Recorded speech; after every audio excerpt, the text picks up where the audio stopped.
Right, welcome everybody to CryptoMondays Featured Guests. It's our first one for 2026, and we are incredibly privileged to have William Mougayar to come and talk to us about his research paper that he's done on Ethereum. And so, yeah, he's a legend in the space and involved in many ventures and associated with blockchain. So, welcome to William, and over to you to share your wisdom with us. Thank you for coming to share that with us. Really appreciate it. Thank you for inviting me, and hi, everybody. Let me share my screen.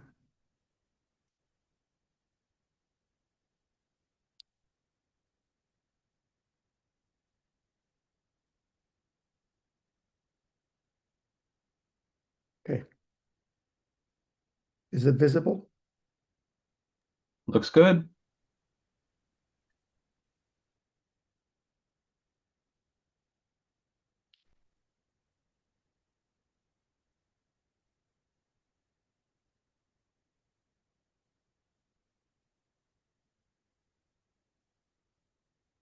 Okay, great.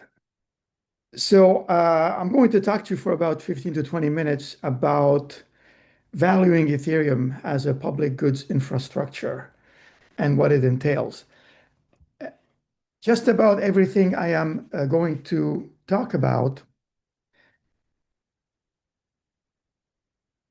I can't advance the slide.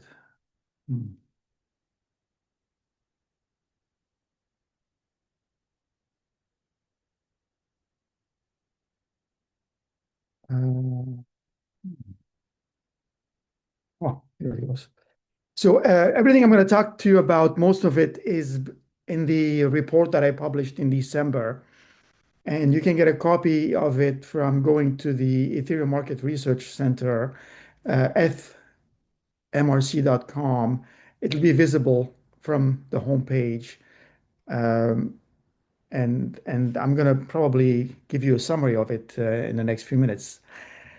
What led to this work that I did a few months ago is a fundamental question that I kept asking myself, which is why aren't fundamentals driving crypto valuations? If you are following the space, obviously, as you all are, you'll probably agree with me that just about everything that is not related to crypto seems to be moving crypto prices. Look what happened yesterday, and you're in Davos, Lou. The trade wars is top of mind. Crypto tumbled, the prices tumbled. There is a geopolitical event somewhere in the world. Crypto will take the hit. Inflation, you name it. Crypto seems to be the first one to get hit, and it's the last one to recover. The only time when there is a correlation is when there are really bad news, like some kind of scam or FTX, some really bad things happen, and then, yeah, for sure, crypto will take the hit. That's unfortunate. So I looked at the whole sector, and it dawned on me that you could not do a one size fits all for the metrics. So I started to see some differences between the different sectors. And the first sector that shows some promise in terms of being able to see some real fundamentals that could hopefully drive prices or at least correlate prices was DeFi. In DeFi, as you well know, there are some known metrics like total value locked. Why it's important? Because it's the same as assets under management. So we can understand that. The treasury represents the strength of the balance sheet. The fees from the protocol are the same as revenues. So that also is a meaningful number that we know about. Transaction volume, number of active users per day, number of accounts, all of that indicates a good product to market fit. So, in other words, DeFi is becoming more predictable. It's not perfect, but it's directionally correct. So we have that segment kind of leading the way. The second segment that I looked at was the corporate chains or the centrally managed chains. Those ones resemble more a SaaS model. They are like a platform business where there's usually a main chain operator or a small governing group that captures the most meaningful share of the value that's created on the network. And for these blockchains, yes, we could use traditional valuation tools like discounted cash flow or revenue multiples and maybe even profit metrics. They are applicable because these systems are meant to monetize user activity. And in that bucket, I put chains like Tempo or Solana even, because they have strong architectures with a lot of central coordination and clear revenue extraction goals. And they are run like businesses. The third sector is Bitcoin. So Bitcoin likes to be seen as a special flake, and it wants to be seen as digital Yeah, gold. yes. Daniel Holbrook. Yeah, I came on my tour day. Oh, sorry. So Bitcoin likes to be seen as digital gold. But digital gold, or gold, as you well know, is supposed to be very stress resistant. It is supposed to do well in bad times or when there are uncertainties out there and risks.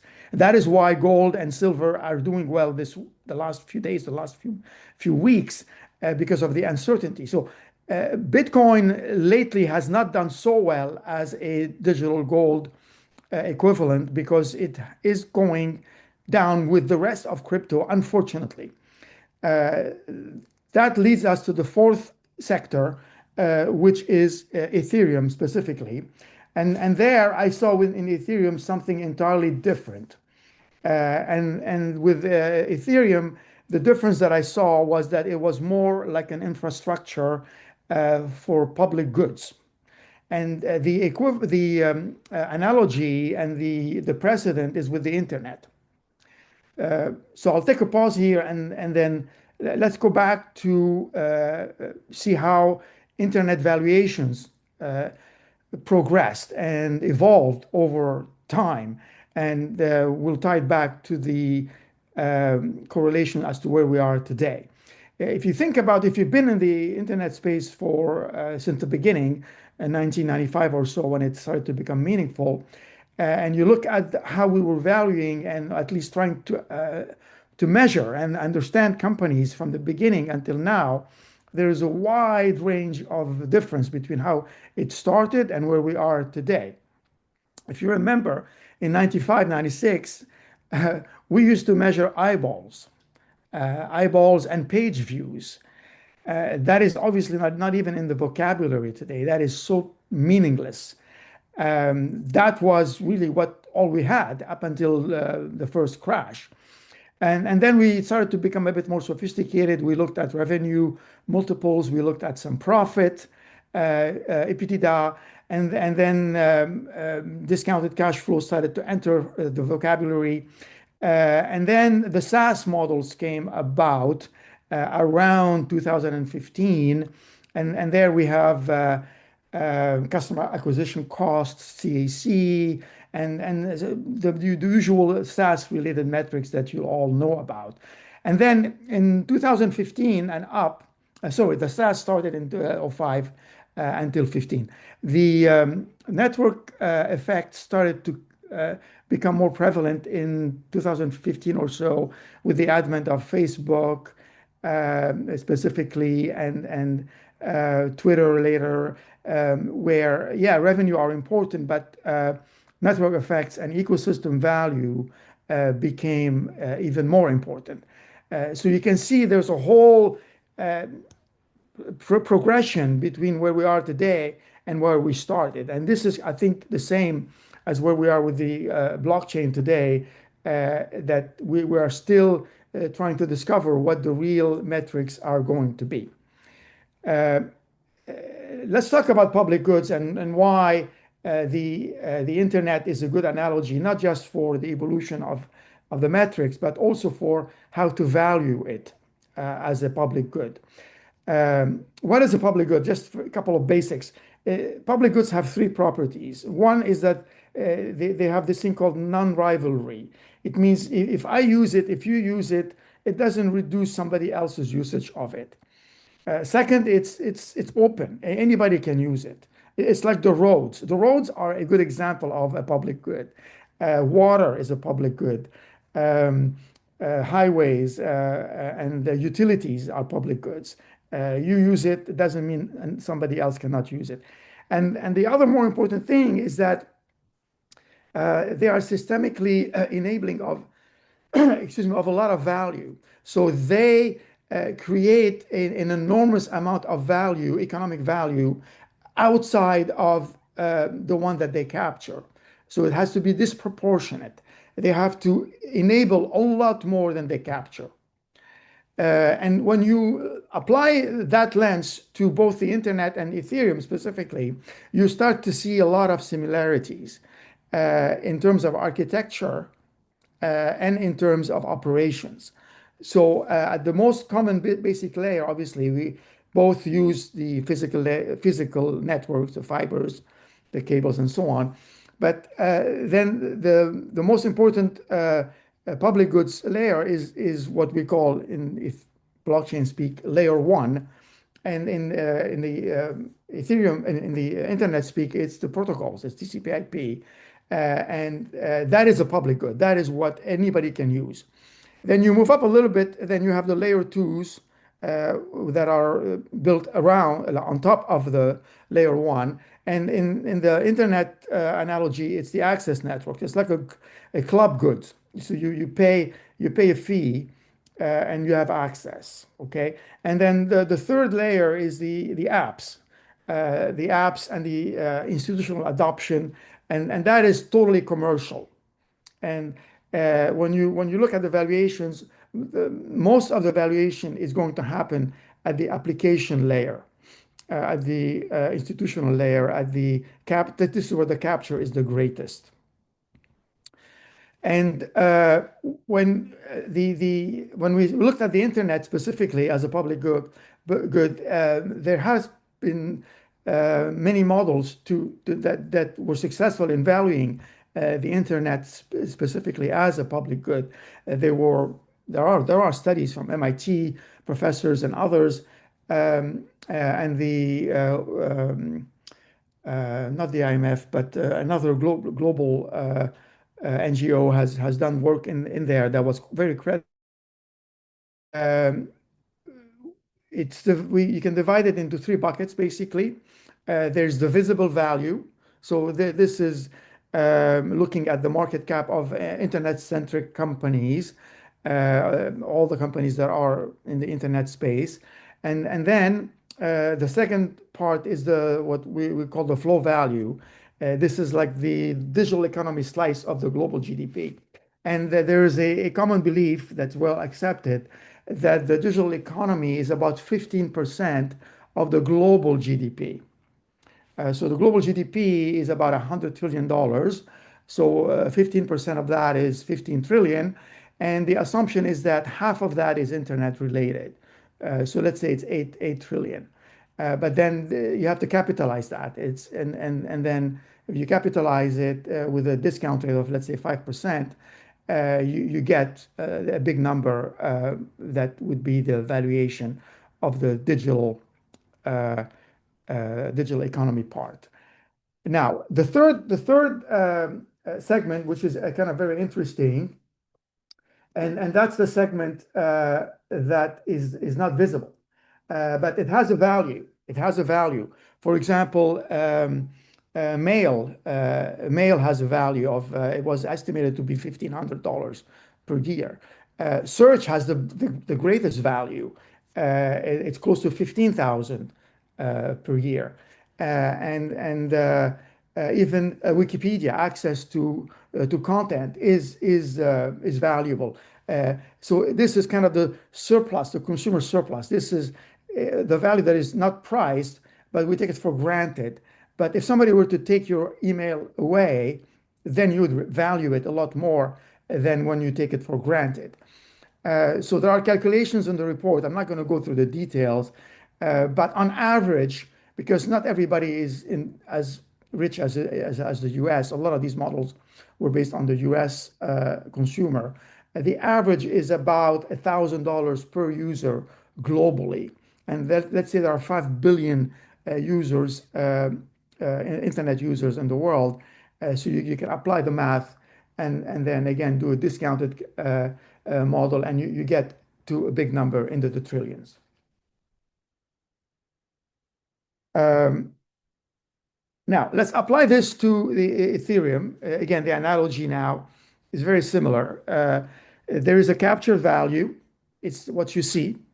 And I'll get into that in a second. There's the flow value, which is equivalent to the GDP. And there's the trust surplus value. What are we gaining by using Ethereum specifically?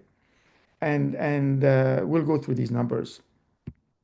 The capture value of Ethereum is well known because ETH as an asset it binds the whole public good together. It has multiple functions. It's a gas. It has a consumptive function. It can be used for staking. It's a security function, and it's also a reserve function as a collateral for DeFi, for example.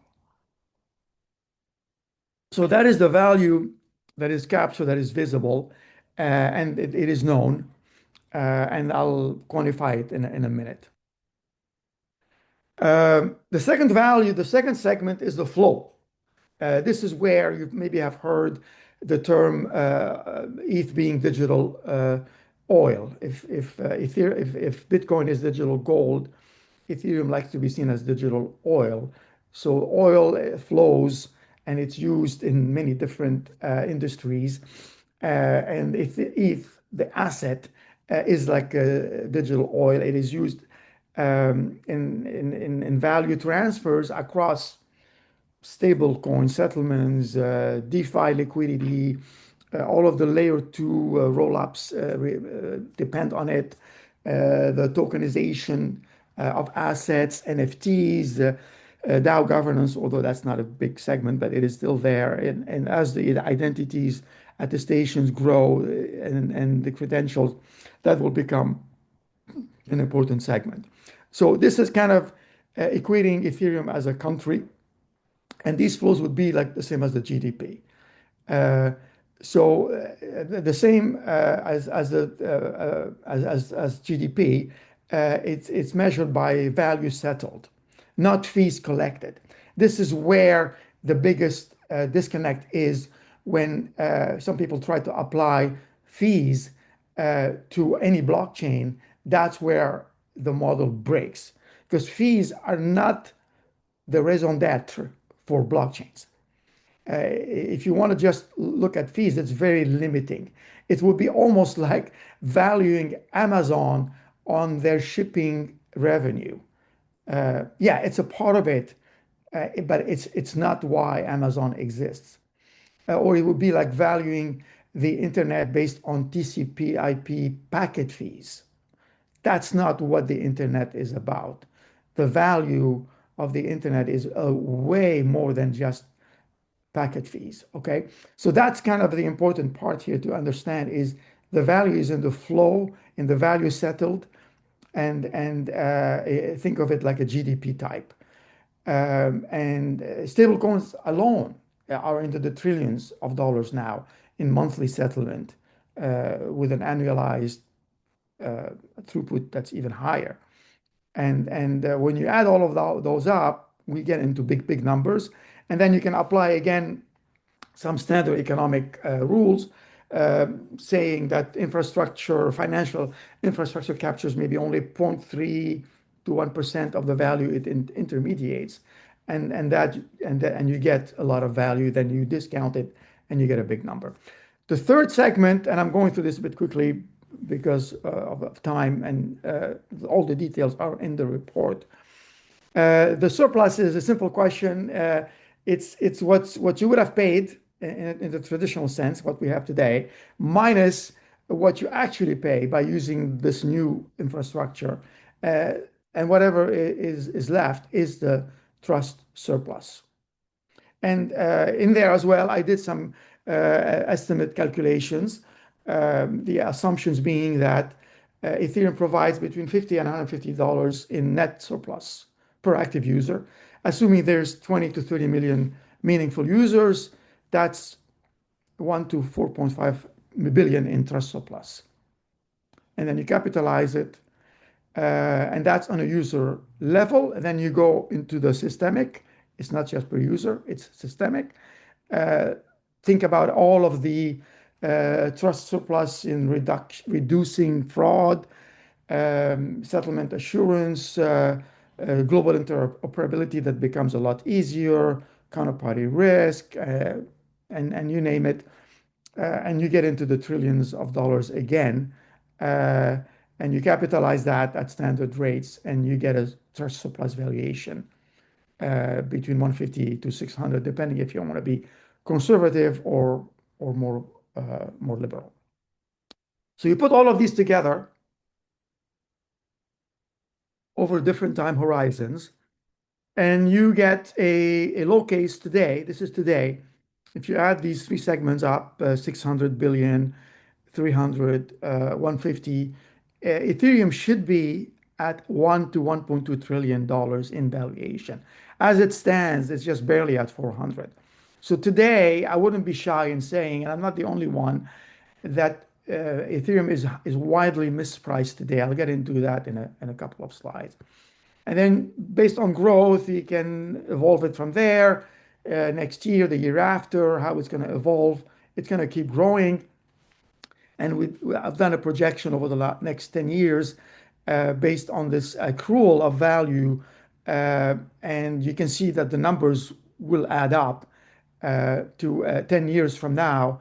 This is a modeling. This is not a prediction on the price necessarily. This is a modeling of the value of Ethereum. ETH could follow that valuation, but it could not.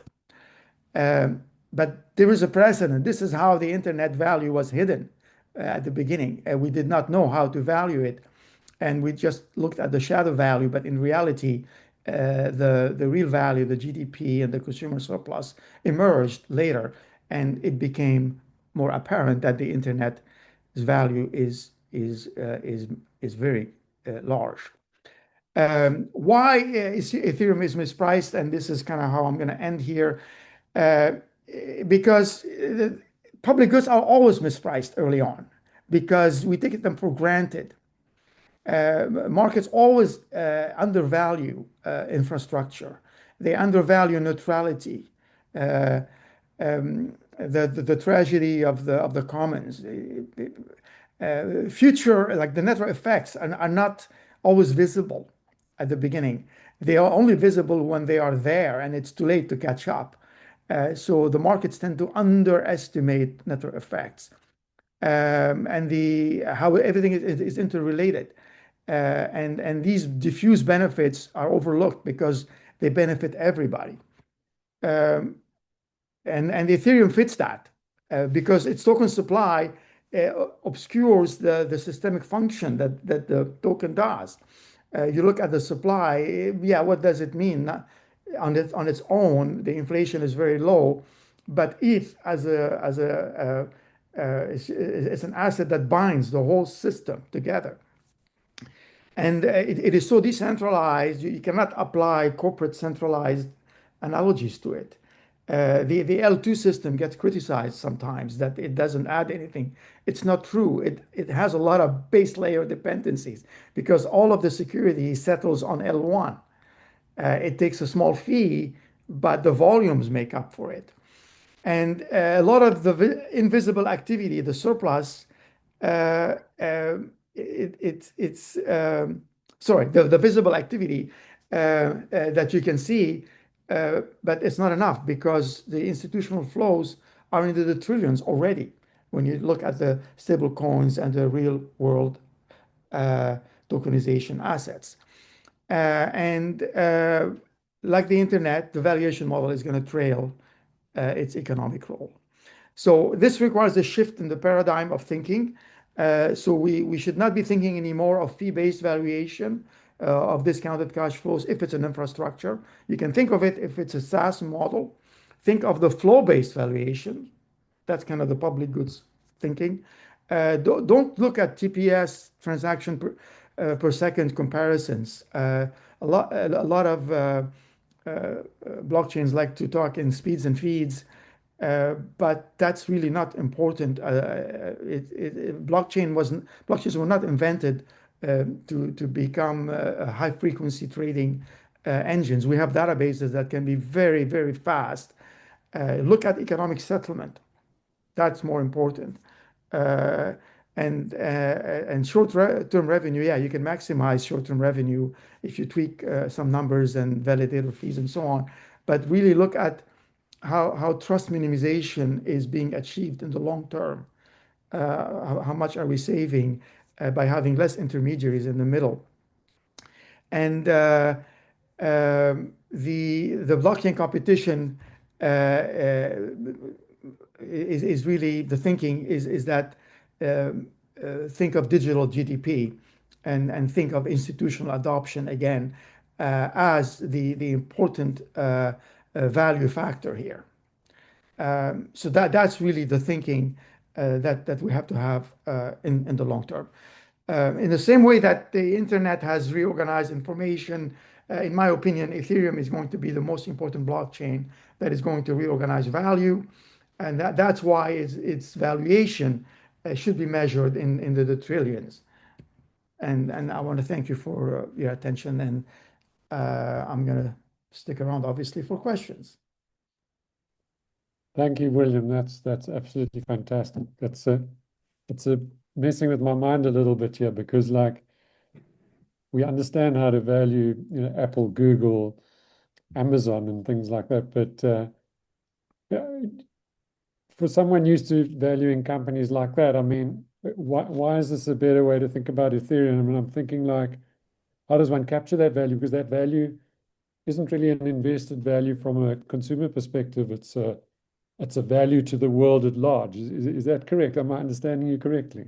That's the aspiration. That is the aspiration. And the signs are there. It's headed in that direction across the many sectors. Again, in the same way that the internet has done that. And at the beginning, it was a bit obscure as to how it was going to get there. And then before you knew it, it was there. So that is the assumption. And you have to study a little bit more public goods and what it means. But this is at the global scale. We're not talking about public goods in a small scale here. This is something at the global scale. Got it. Please put up your hand if you'd like to ask William a question. In the meantime, I've got a couple more of my own. I also didn't quite understand the gas fees. So, most analysts look at gas fees to see if Ethereum is profitable. Why do you say that charging high fees is the wrong way to, for a system like Ethereum to win? Like the fee price. You spoke about the price and charging high fees, and then it's the wrong way to look at it, and you can't value it based on the high fees. Yeah, I didn't say charging high fees. I'm saying that fees are a part of it. The fees are the way that fees are um, designed within Ethereum. It's a complicated equation, and it's not meant to extract too much value from the user. And fees right now are a non-issue. There was a time a few years ago when fees were a little bit high on Ethereum, comparatively speaking, Yeah, but that is in the past. And fees are now a non-issue. yeah, They add true. up to some revenue, yeah, a little bit of revenue. It is part of it. It is not zero. It is significant, but also it's only a part of it. That is the Got main it. message. Got it. Sean, go for it. You're on mute, Sean, or we can't hear you.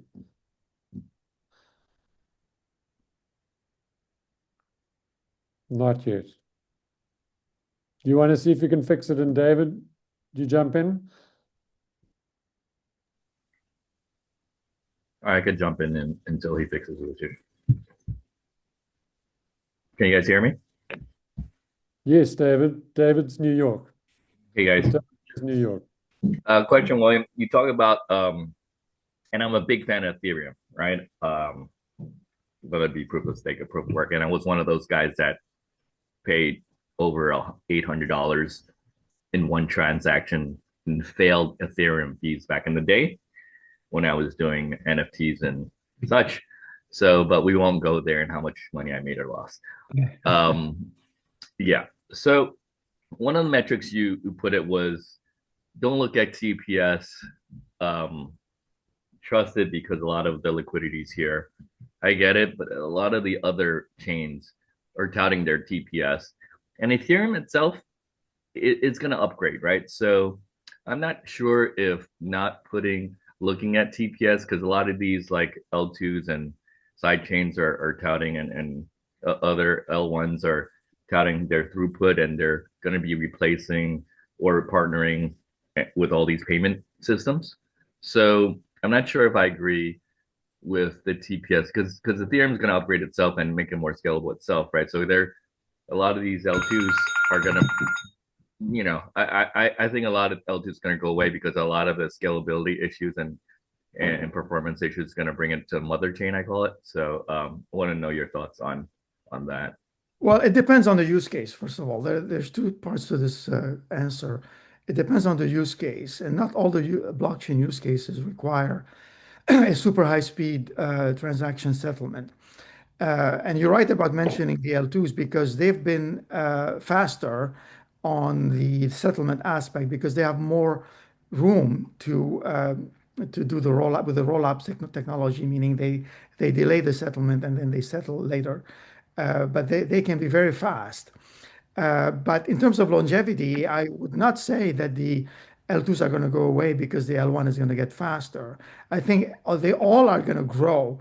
The L2s are interesting because there's a lot of innovation in the L2 models. They can do a lot of things that the L1 is not going to do. L1 is going to continue to be very neutral, very infrastructure-like.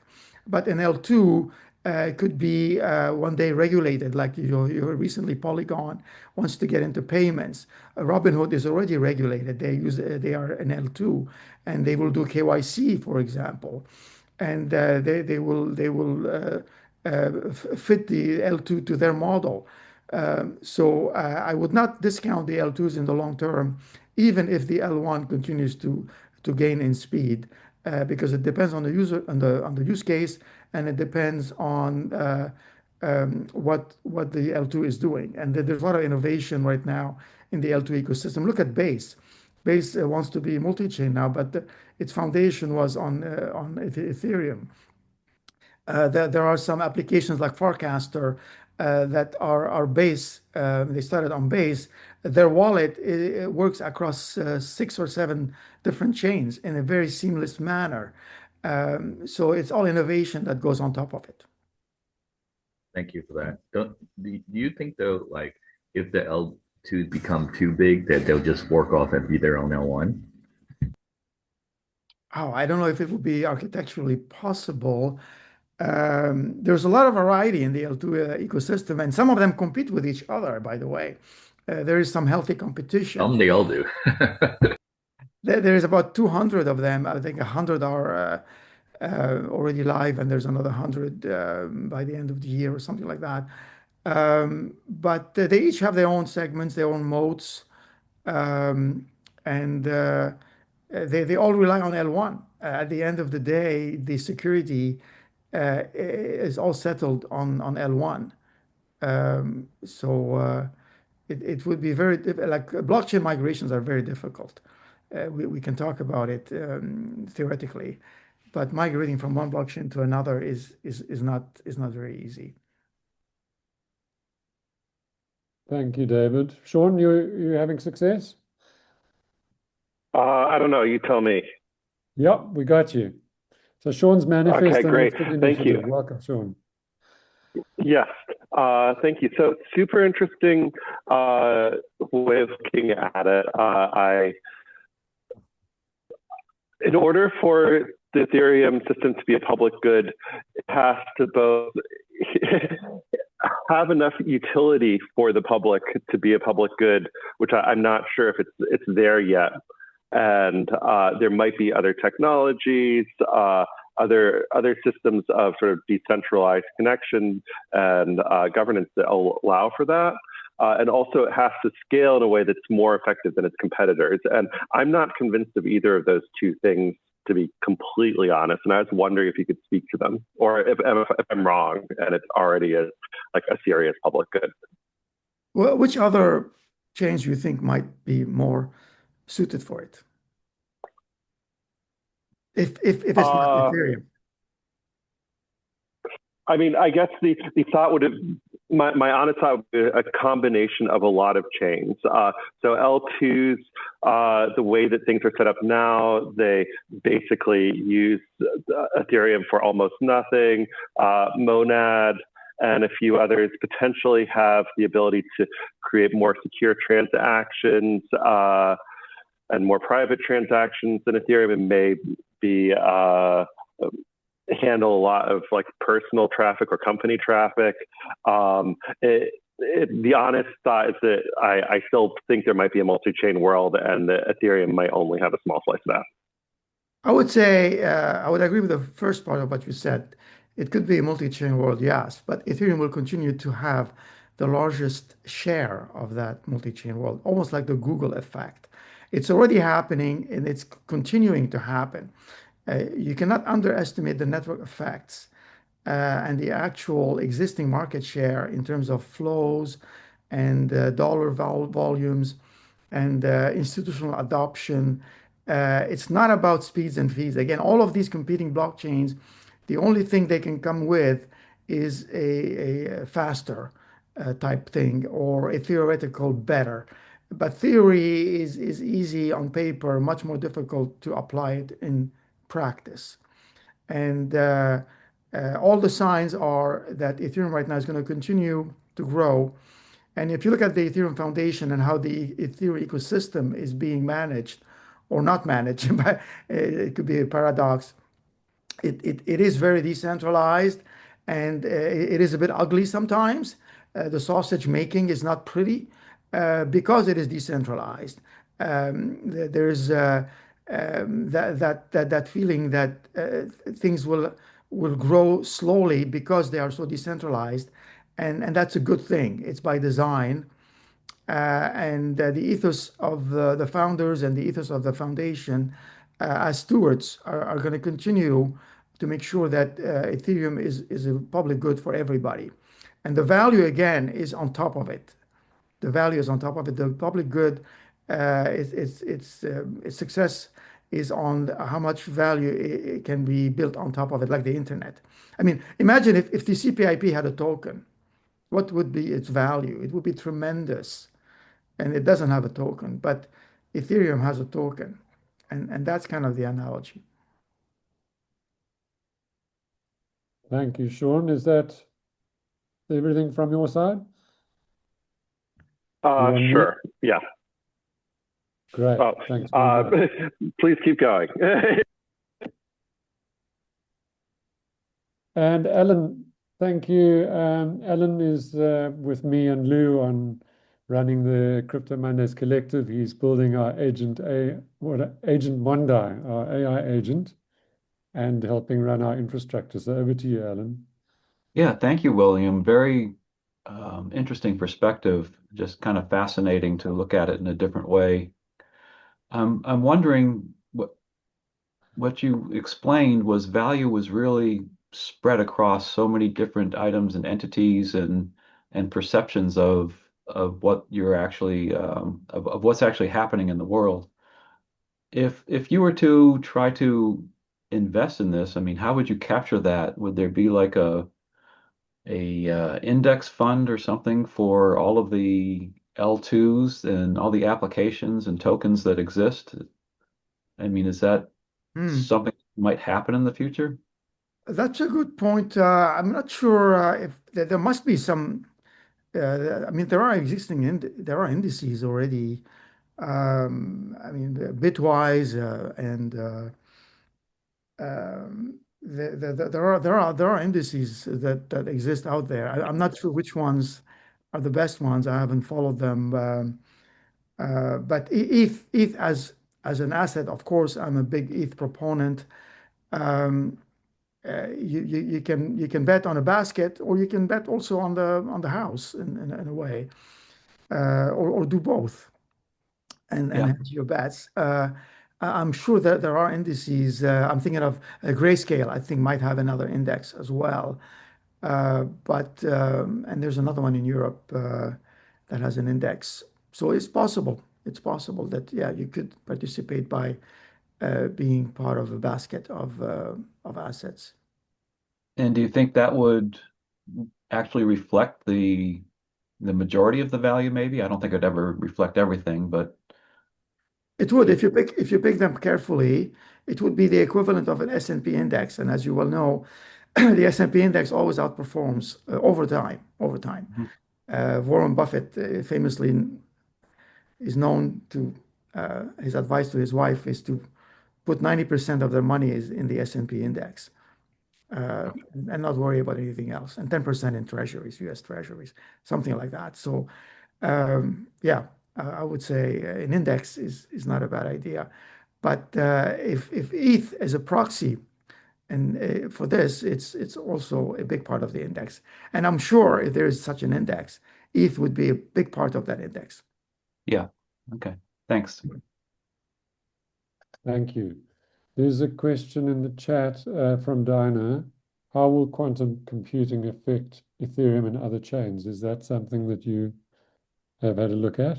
Yeah, it's a non-issue. I mean, actually, I was on a call yesterday with the Ethereum Foundation. It's a non-issue. Ethereum is going to be quantum compliant. There's already work in that regard. Today, it's not an issue, and it will not be an issue tomorrow either. We're at 100-bit security right now.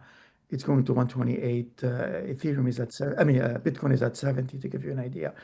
I'm not going to get too much technicalities, but Ethereum is and will be quantum resistant 100%. Cool. Sean, were you asking another question, or was your hand up from the previous one? Should I answer the No, last I was not. Sorry. Okay, cool. And then I was wondering, like, if you use the internet analogy and how the internet's changed how we share information, and Ethereum is going to change the way we share value. Is that correct? Yeah, And yes. and so, what does a daily life look like in the future when Ethereum is like an invisible and essential as the internet is today? Yes, that's a good question. I mean, it's part of kind of how I ended my talk. It's going to include a lot of tokenized money market funds that will depend on Ethereum, tokenized treasuries, credit and private debt will be also tokenized. You see all of the ETF products. Central banks could have collaterals on crypto, at least a part of them. And another segment we didn't talk about is AI. AI will be interacting with on-chain assets. AI agents are already in some cases doing a good job from the user interface aspect because crypto is not always very user friendly. As you know, interacting with a wallet is not all Yeah. wallets are very easy to use. Yeah. But I've seen some early examples of an AI layer on top of a wallet, and you just talk to it in English and say, transfer this to that, or create a token, or check the balance. So just in English, in natural language queries that get translated into queries into the blockchain. Um, and we already have prediction markets, for example, that are That's becoming doing very well. prevalent. Mhm. So a lot of institutional adoption and a lot of social adoption, which has lagged a little bit recently. I want to see more self-sovereignty types of applications where digital identity on a blockchain is more meaningful in terms of use cases. Today, we still use Google to sign on. We still use Facebook in some cases. We still use central players that have our identity proxies. But there's no reason why in the future, technology-wise, you should be able to own your own identity and take it with you. I'm seeing some good work in the messaging area. For example, there is a new protocol called XMTP, xmtp.org. It's a portability messaging protocol that's uh, kind of blockchain related. It's going to free us up from the Signal and the WhatsApp of the world, where your messages will be portable across different platforms. WorldCoin, the World Pay application, is using XMTP, for example. So the idea is almost like the SMTP analogy of email, where you can have multiple clients. If you use Gmail one day, if you use Yahoo email one day, another day, it's still your email. It's still you can access your mail, your email with a different platform. Um, and the same thing is going to happen with messaging. But today, if you message somebody on Signal, you cannot take those messages and take them to WhatsApp, for example, or take them Not to portable. another platform. It's a closed walled garden Walled world. garden. Mm. But XMTP is already making it such that you'll have this portability across messaging platforms that use the XMTP, because the analogy is it's SMTP but for messaging. Yeah, very interesting. And Mike Ebron, I see. Do you want to just open your mic and tell us what, or ask your question? Oh, sure.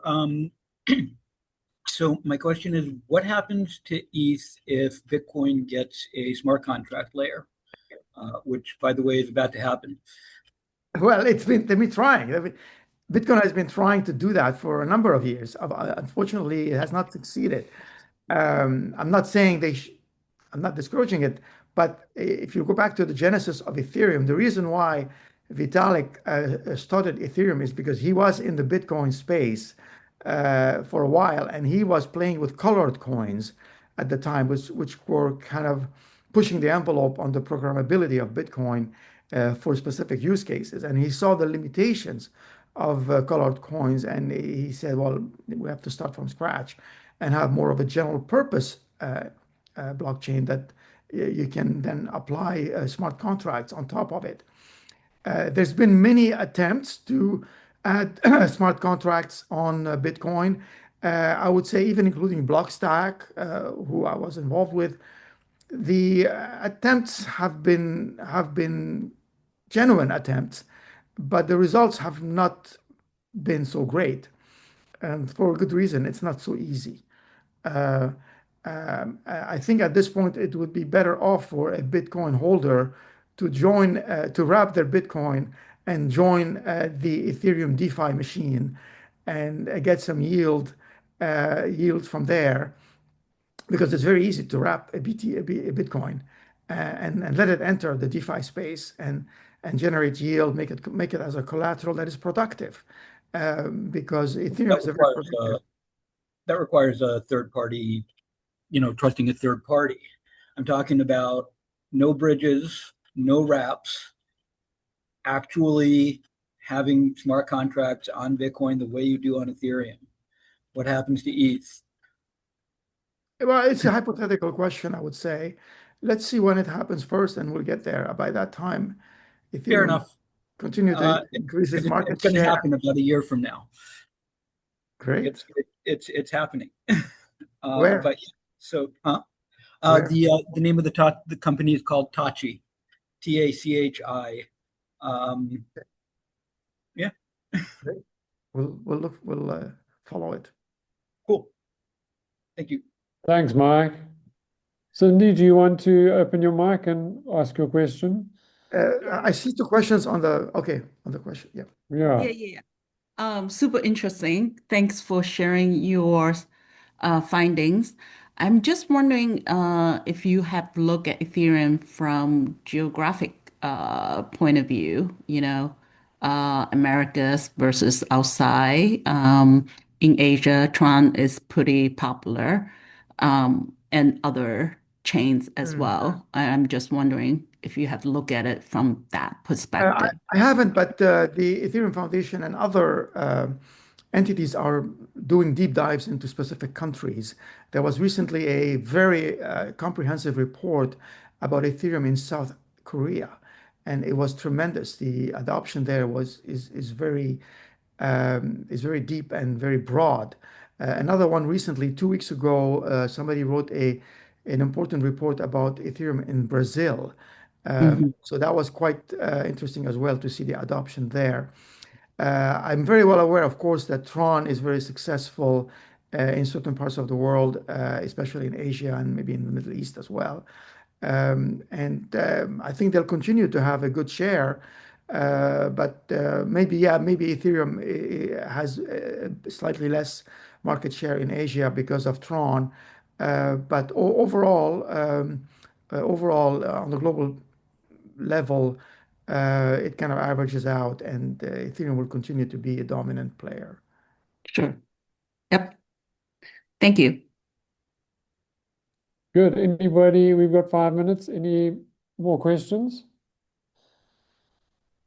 I have one last one, just because I can't quite get my head around how where this value accrues, because it's not an investable value. Am I correct in saying that? Or is it actually just is it going to reflect in the token over a period of time? Yeah, Or are we I mean, saying it's like freeways, it's like it's like infrastructure that we have in the world, and we're saying that's where the value lies, as opposed to in the token itself. well, the It's, token is is where the value should be accruing it to. will accrue ETH, to the token. ETH is as they say, ETH is the ticker. The value is in ETH, and it's mispriced right now because it's misunderstood. And once you understand it as a public goods infrastructure, once you start to understand the different places where value is captured, where value is created, where surplus is quantified, and whether it's a saving or whether it's a benefit, and the settlement numbers at the institutional level, and the whole ecosystem, the innovation that's going on in the L2 space, infiltrating things like Robinhood, for example, or Sony, and even the banks are now adopting Ethereum as a base layer settlement infrastructure. Then you will realize that the analogy is very much the internet in 95, 96, 97, where we didn't know exactly how to value it. And then suddenly it was everywhere and it was being valued a lot. And I'll end by saying, imagine if the internet with TCP/IP had a token, what would it be at? It would be into the trillions, and that's the mind kind of paradigm shift we have to think about. Very interesting. Thank you very much. I think on that note, we like to thank you so much for a very, very thought-provoking conversation. And I think it's going to be fun to look at it.